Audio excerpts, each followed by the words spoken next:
Годинава за периодот пред летните месеци за кои се смета дека ценовните политики и продукт стратегии на производителите не беа под влијание на неодамна воведените царини, кажуваат дека во Европа се продадени вкупно околу 233.000 кинески автомобили, бензински, хибридни и електрични заедно.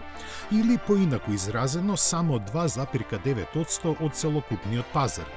Дури и ако на нив се додадат и возила на западните марки произведени во Кина, учеството не достигнува ни 5%.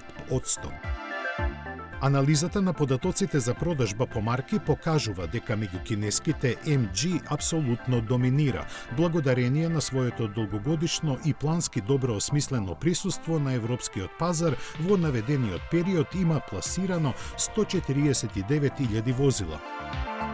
Тоа пак значи дека другите кинески производители заедно продале само 84.000 возила и освоиле едва и 1% од пазарот.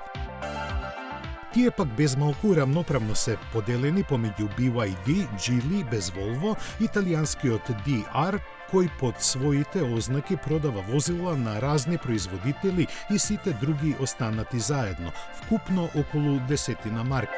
Уште еднаш напоменуваме, се работи за вкупната продажба на сите автомобили без разлика дали се електрични или не.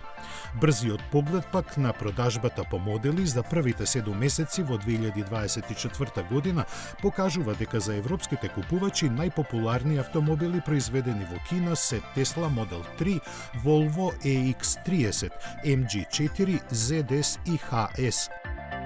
Заедно тие се продадени во скоро 250.000 примероци, бројка која представува 2/3 од сите автомобили на европскиот пазар произведени во Кина.